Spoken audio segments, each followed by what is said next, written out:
ustedes, nosotros listos para invitarlos, como todas las semanas, a disfrutar de un nuevo documental aquí en Entre Mundos. Hay un sueño que es común a la mayoría de las personas. Algunos le dicen descubrir la pólvora, otros hacerse la América o simplemente estar en el lugar preciso en el momento correcto.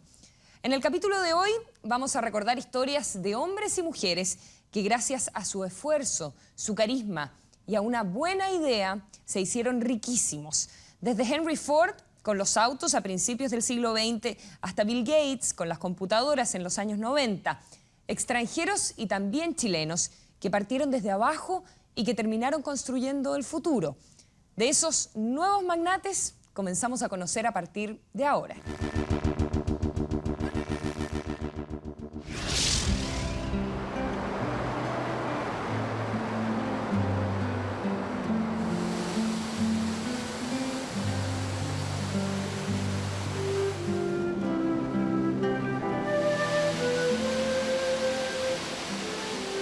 Estamos en la provincia de Palena, en la 10ª región, en un milenario bosque de alerces de Pumalín, el parque privado más grande del mundo, que pertenece al controvertido millonario estadounidense Douglas Tompkins. La historia de Tompkins en Chile se remonta a principios de la década de los 90, cuando él, sin que nadie se percatara, empezó a comprar miles de hectáreas de terreno en esta zona para formar una gigantesca reserva ecológica donde se protegería esto que podemos ver, el bosque templado lluvioso.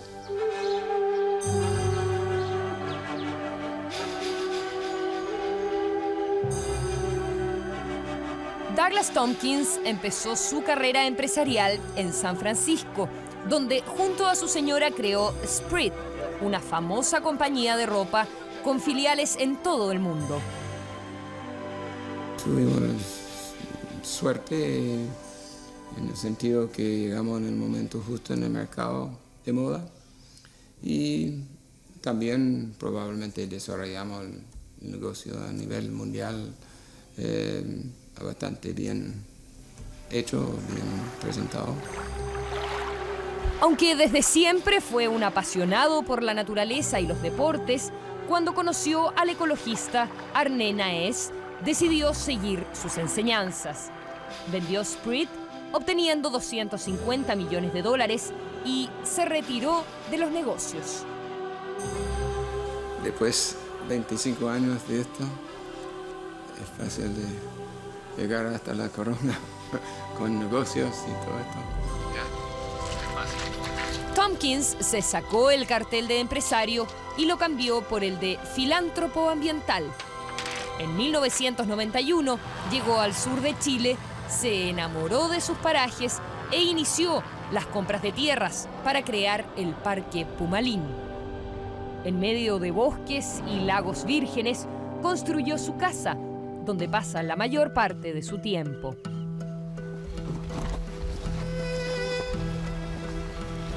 En el parque ha invertido más de $25 millones, creando 230 empleos y ha convertido el lugar en un verdadero santuario.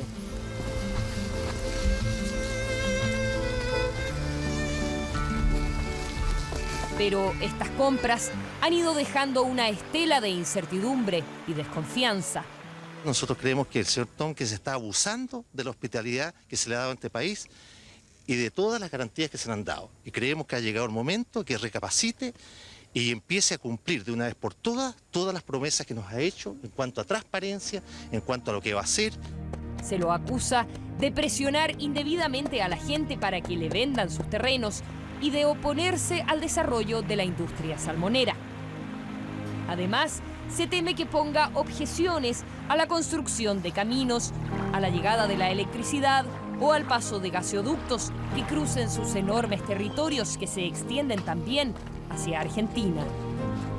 Incluso, algunos lo consideran un obstáculo para la seguridad nacional.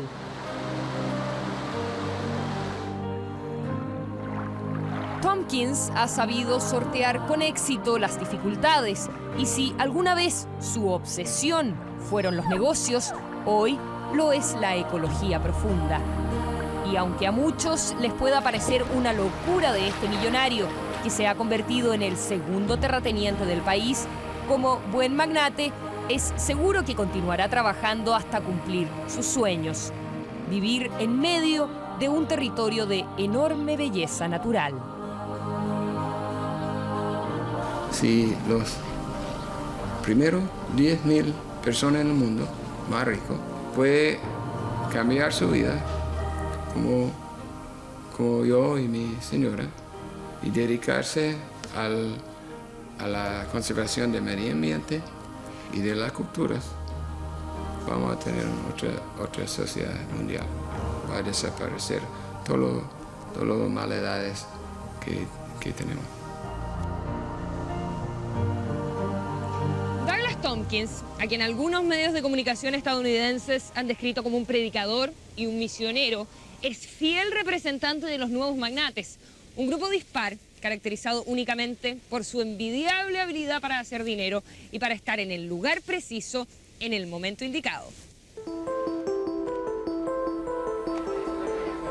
A ese exclusivo grupo que está en la cresta de la ola pertenece también el inglés Richard Branson. Como Tompkins, es empresario, aventurero y multimillonario. Hoy tiene desde compañías de seguros hasta grandes cadenas de cine, pero todo comenzó cuando inventó la marca Virgin, que se ha convertido en una de las más conocidas del mundo. Apenas había cumplido los 23 años y ya había hecho su primer millón en la industria de la música. Aprovechando el rápido e increíble éxito de ventas, en 1978 Branson creó las megatiendas Virgin, que abrieron sus puertas en las principales capitales del planeta. Pero no se detuvo allí. 6 años después, inauguró su propia línea aérea, a la que por supuesto bautizó con el nombre que lo había hecho famoso, Virgin. Con su típico estilo, Branson desafió a los gigantes del aire y les ganó en su propio terreno. Hoy día, Virgin es una de las aerolíneas más rentables del mundo y Branson uno de los empresarios con más éxito del momento. La pasión por el riesgo es un requisito para cualquier gran empresario, pero en el caso de Branson, su audacia va más allá de los negocios. En 1985 intentó batir el récord transatlántico de velocidad. Cuando estaba a punto de lograrlo, su lancha de carreras chocó violentamente a solo 15 kilómetros de su casa.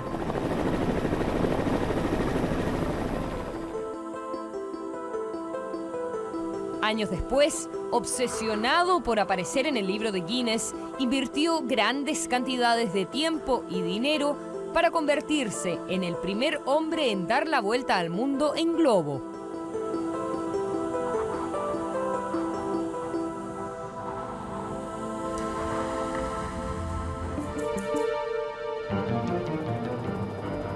No lo consiguió, pero estuvo cerca. Con sus arriesgadas aventuras, Branson no solo combate el estrés de los grandes negocios, también mantiene su nombre y su marca comercial en la primera plana de los diarios y los noticieros.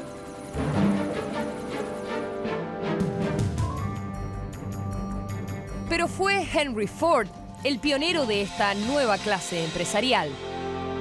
Cuando nació, en 1863, el poder y el dinero estaban aún en las manos de aquellos que siempre lo habían tenido y heredado de generación en generación.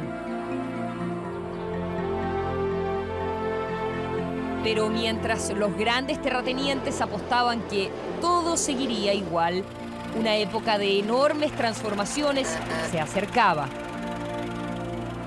Era 1879 y en Detroit, Henry Ford terminaba sus estudios de ingeniería.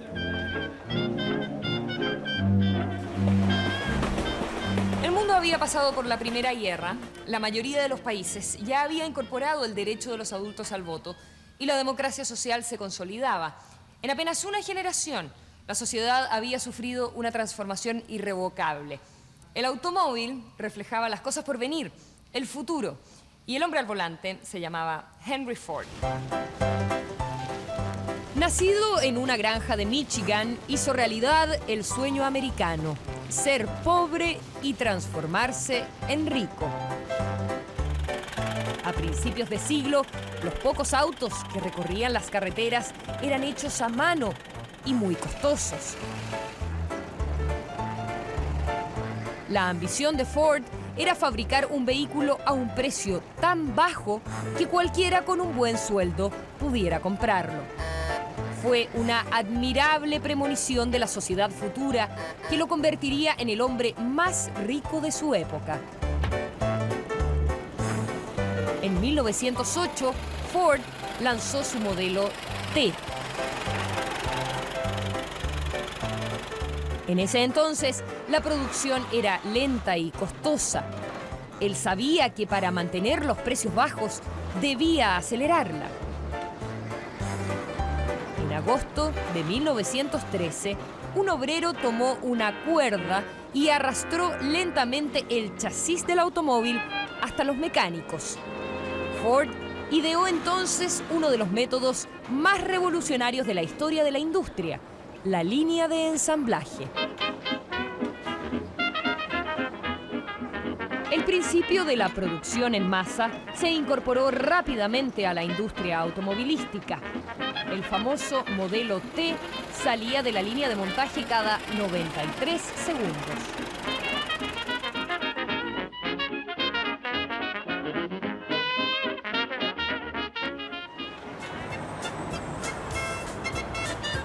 Fuera de los Estados Unidos, el automóvil era todavía un lujo. Cuando Adolf Hitler llegó al poder, estaba decidido a fabricar un auto que compitiera con el modelo T de Ford. Así nació el Volkswagen, literalmente el automóvil del pueblo. Lo diseñó el gran ingeniero austríaco Ferdinand Porsche en 1933. Se convirtió en parte integral de la formidable máquina de propaganda nazi. A miles de alemanes se les persuadió para que invirtieran 5 marcos a la semana en bonos del gobierno para comprar un Volkswagen. Sin embargo, solo la élite nazi llegaría a conducir el legendario escarabajo de Porsche. La Segunda Guerra Mundial detuvo la producción en masa de los famosos escarabajos. Para abril de 1945, el Tercer Reich estaba derrotado. Las ambiciones de Hitler yacían en ruinas. 2/3 de la fábrica de Volkswagen fueron destruidos y a Porsche lo encarcelaron. Pero años después, su hijo Ferry reconstruiría la fortuna familiar, convirtiendo su apellido en sinónimo de éxito y de millones.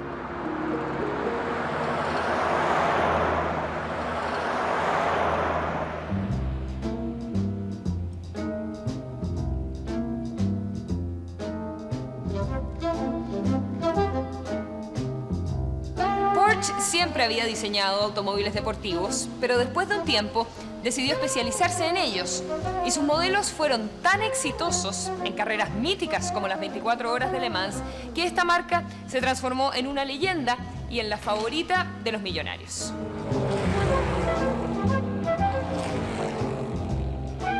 El rey Farouk de Egipto tenía uno. La francesa Madame Pompadour jamás utilizó un auto de otra marca, y la leyenda de Hollywood, James Dean, se mató en un Porsche. El imperio de lujo creado por los diseñadores de Ferry Porsche hoy genera ventas anuales por casi $2.000 millones.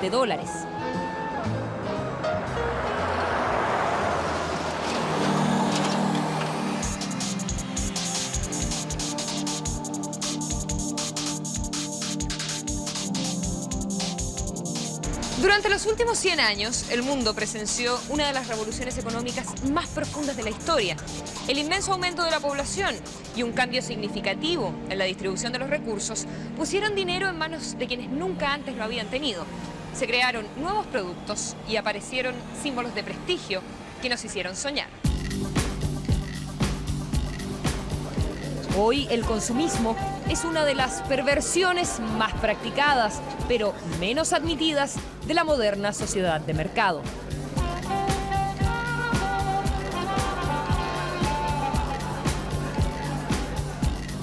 Mientras tanto, en los centros financieros mundiales germinó una nueva raza de magnates, los corredores y agentes de bolsa que ganaban fortunas multimillonarias especulando con el precio de las acciones.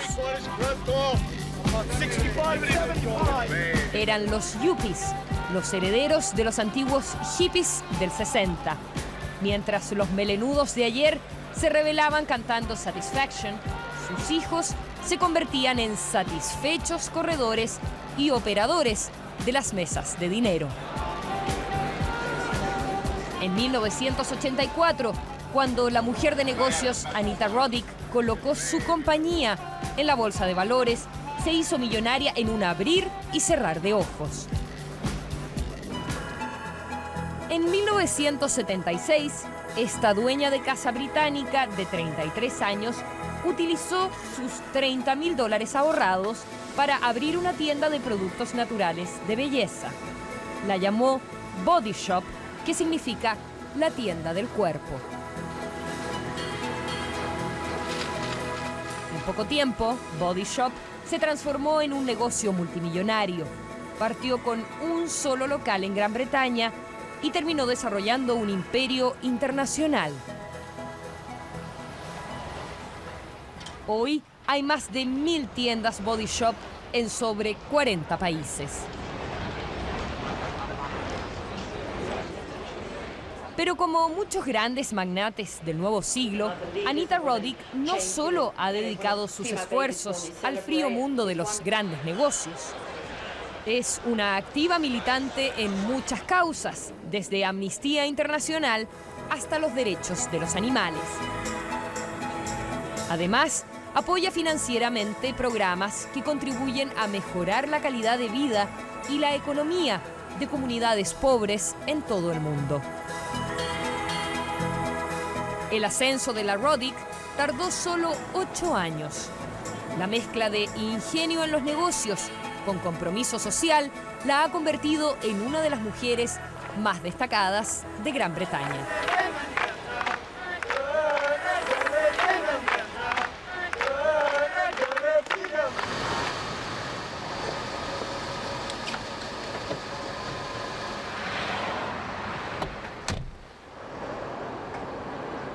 En Chile existen solo 3 Rolls-Royce y este es uno de ellos.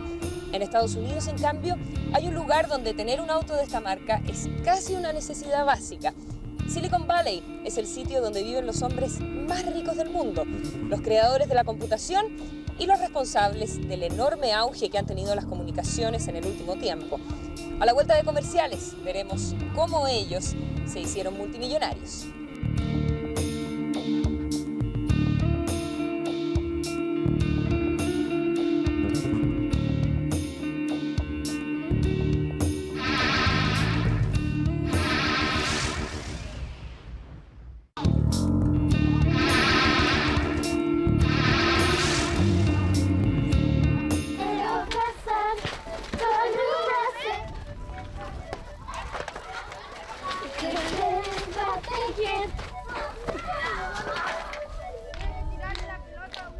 Estamos en la Escuela Rural Yaldad, ubicada en el extremo sur de la Isla Grande de Chiloé.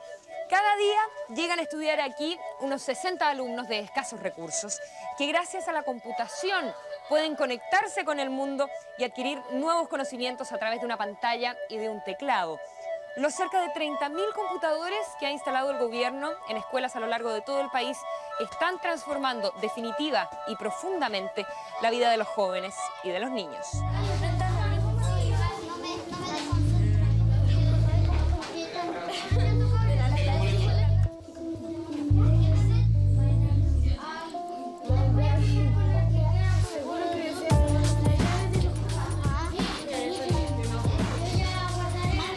En menos de una generación, las computadoras pasaron de ser una fantasía de la ciencia ficción a ser una realidad cotidiana de la cual dependemos a diario.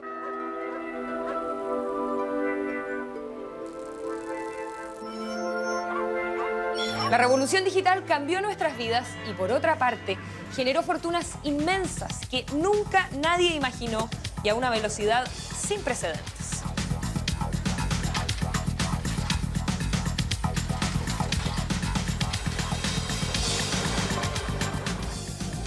Bienvenidos al lanzamiento de Windows 95 en Gran Bretaña. Bill Gates es el hombre más rico del mundo y uno de los más excéntricos. Se viste como estudiante, con jeans y zapatillas. Se alimenta de pizzas y cuando viaja en avión lo hace en clase turista. Con su creación, Microsoft, Gates se ha posesionado de más del 80% del mercado de software de computadoras y de una asombrosa fortuna personal que superó los 100.000 millones de dólares. El patrimonio personal de Gates supera al de cientos de naciones, incluido Chile. Y como el dinero no cesa de producir, cada día se levanta 20 millones de dólares más rico que lo que se acostó.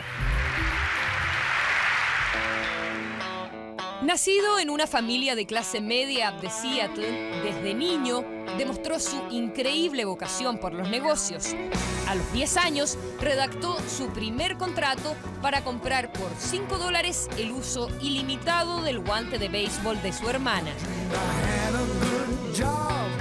En 1975 tuvo la osadía de abandonar una de las más prestigiosas universidades del mundo, Harvard, para fundar con su amigo Paul Allen Microsoft. Parecían un par de hippies, pero solo 10 años después eran multimillonarios.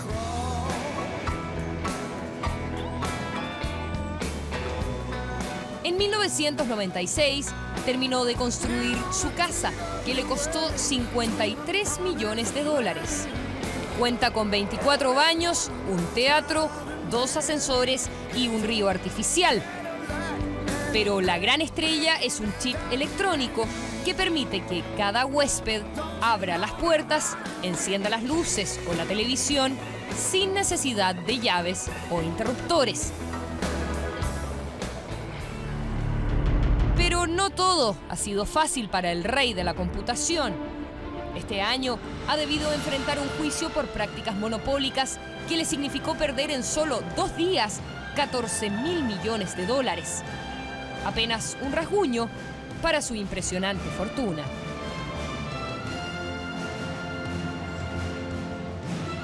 Hoy en día no hay riqueza comparable con la que posee Bill Gates. Quizás quienes más se acercan a ella son los dueños de la industria del entretenimiento y de los medios de comunicación de alcance mundial.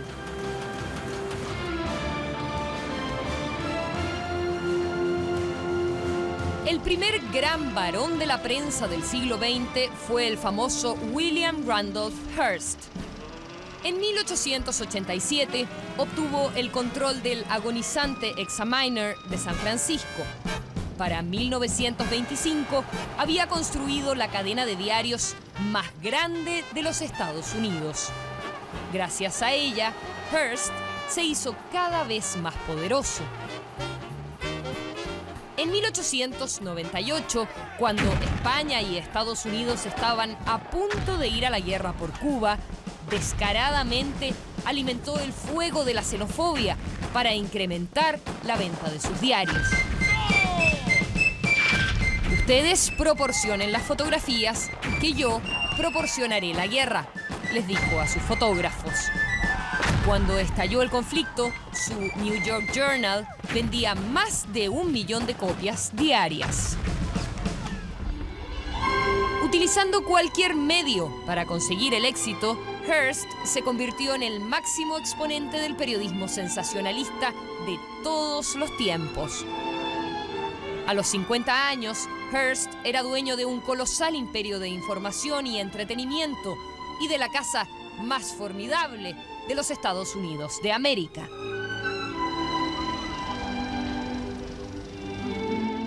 La propiedad albergaba la mayor colección particular de arte del mundo, valorada en más de 50 millones de dólares, y también el más grande de los zoológicos privados.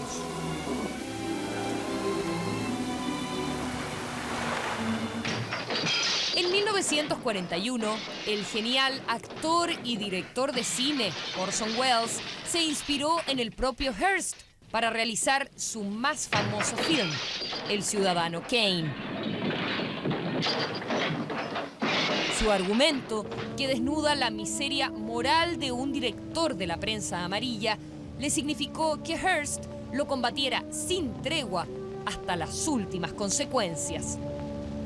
Hasta el día de hoy, la mayoría de los críticos de todo el mundo considera que El Ciudadano Kane es la mejor película de todos los tiempos.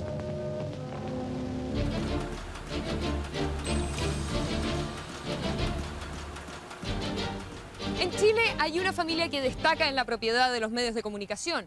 Son los Edwards. Ellos han hecho su fortuna gracias al control del diario más influyente del país, El Mercurio. Además, son dueños de Las Últimas Noticias, de La Segunda y de 16 periódicos regionales. Estamos hablando de casi el 50% de la prensa que circula en el país.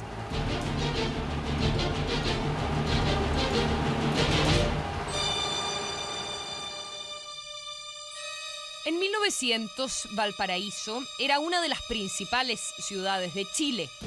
En el puerto se desarrollaba gran parte de la actividad comercial y financiera del país, y por eso no es extraño que Agustín Edwards Ross comenzara con el diario El Mercurio de Valparaíso. Tan solo 22 años después, se ampliaba hacia Santiago, logrando formar una de las empresas periodísticas más poderosas del país.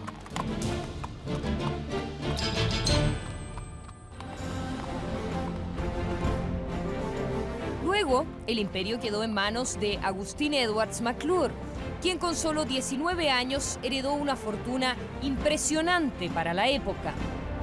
Además de realizar numerosas obras de beneficencia, compró palacios, impulsó universidades y fue embajador en distintas partes del mundo. A mediados del siglo XX, Agustín Edwards Eastman se encargó de los negocios familiares. Desde la cadena de El Mercurio y desde la presidencia de uno de los bancos más antiguos de Chile, en 1960, llevó a la familia a convertirse en uno de los 11 grupos económicos más importantes del país.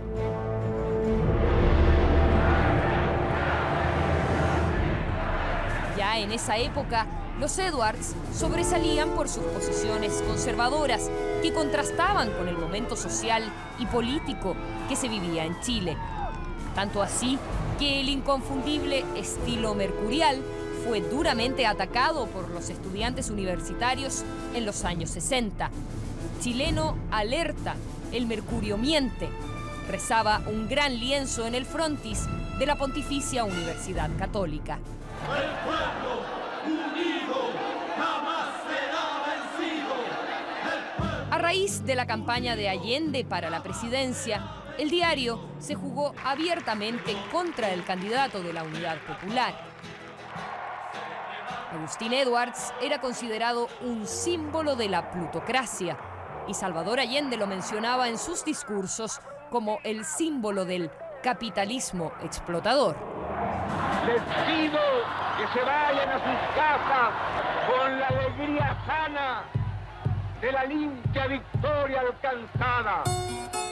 Cuando en 1970 Allende asumió la presidencia del país, la familia se radicó en Estados Unidos, donde Agustín Edwards llegó a ser vicepresidente de la Pepsi-Cola.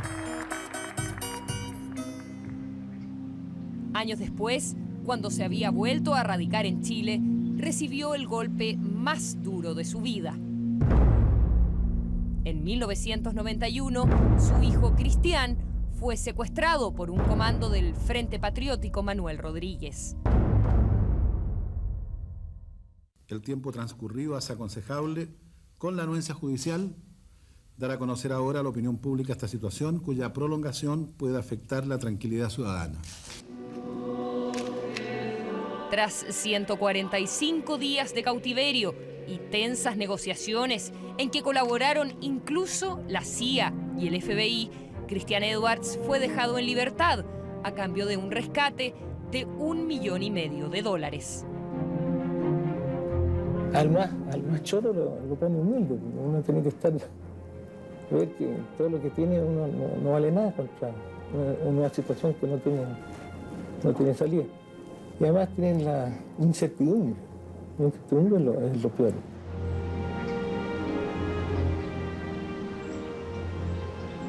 Y aunque Cristian se fue a Estados Unidos para no volver, su padre, junto a personalidades de las más distintas tendencias políticas y sociales, creó la Fundación Paz Ciudadana, una iniciativa contra la delincuencia y el terrorismo. Recientemente, el decano de la prensa nacional cumplió 100 años de vida. Un siglo que ha visto a los Edwards transformarse de anónimos inmigrantes en una de las familias más influyentes de Chile. Discutida por unos, admirada por otros, ya es una leyenda.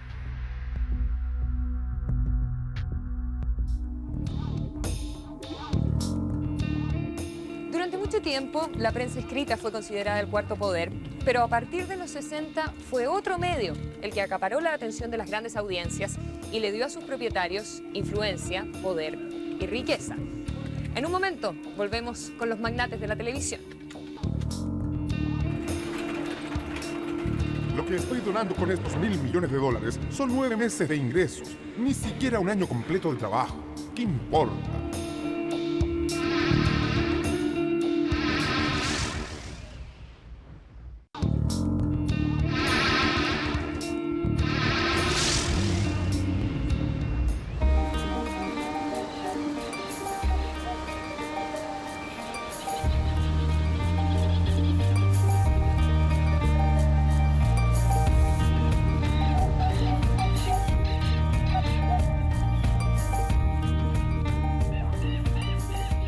Quizás uno de los pocos lugares de Chile y del mundo donde no existen televisores es el Parque Pumalín. Douglas Tompkins, propietario de los terrenos, los ha prohibido por contrato a los empleados que trabajan para él. Tener uno de estos aparatos significa la expulsión inmediata de este paraíso ecológico.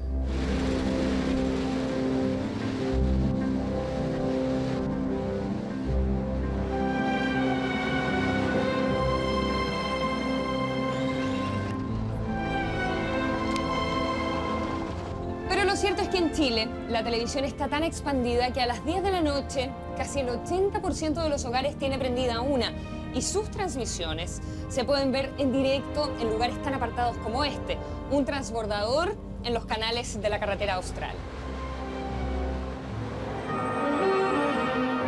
Una realidad muy distante a la que se vivía en 1959 cuando tímidamente llegó la televisión a nuestro país.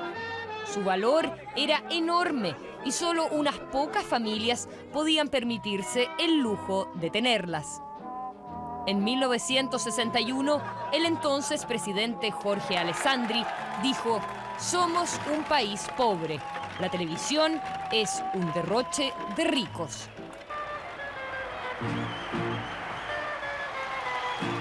Sin embargo, a los pocos años de su aparición, la pantalla chica debió enfrentar su primer desafío: transmitir el Mundial de Fútbol de 1962. Televisores de grandes dimensiones se pusieron a la venta y por ellos no solo se interesaron los particulares, sino que también los restaurantes, las fuentes de soda y los bares que cobraban por ver los partidos. De 4.000 aparatos que había en 1959 en Chile, la cifra subió a 20.000 el año que fuimos el tercer mejor equipo de fútbol del mundo.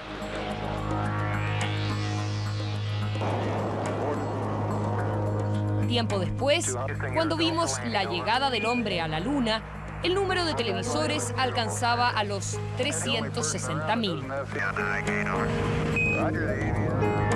Hoy hay casi 6,5 millones.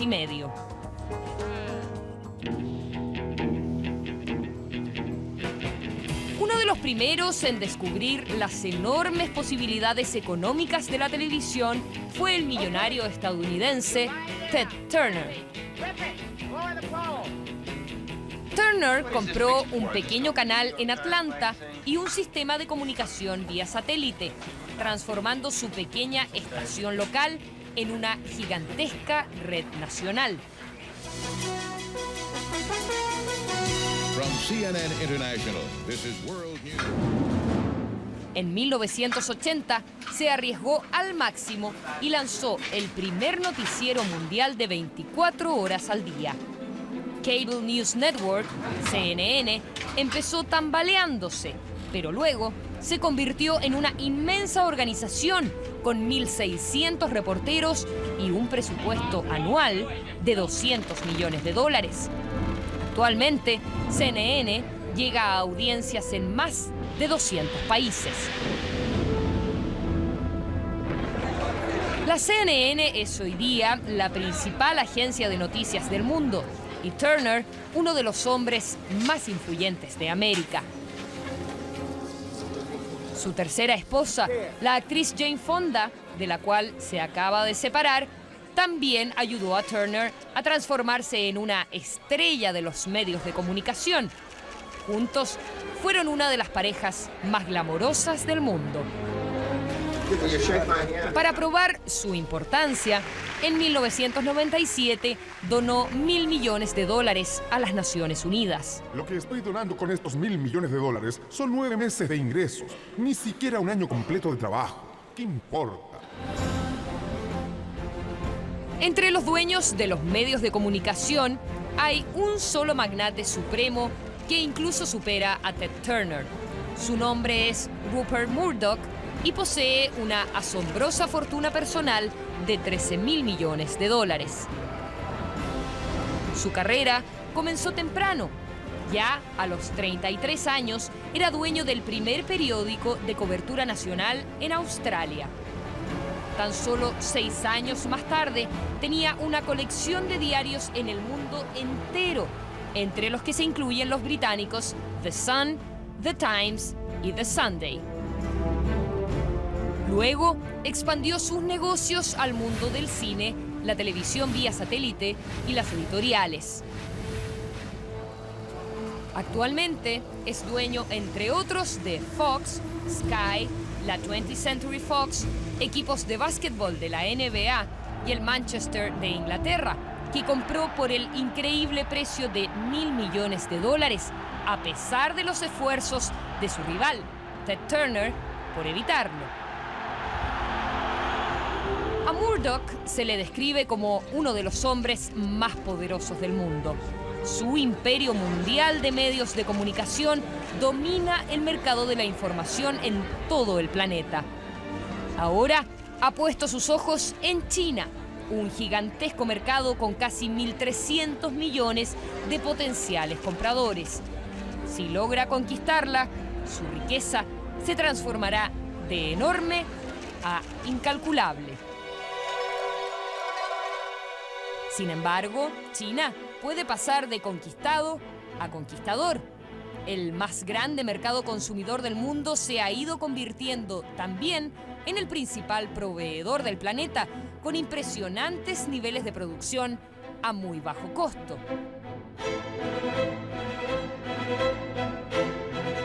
¿Quién dice que a la vuelta de los años los nuevos magnates del futuro no van a estar en Beijing, Shanghái o Hong Kong?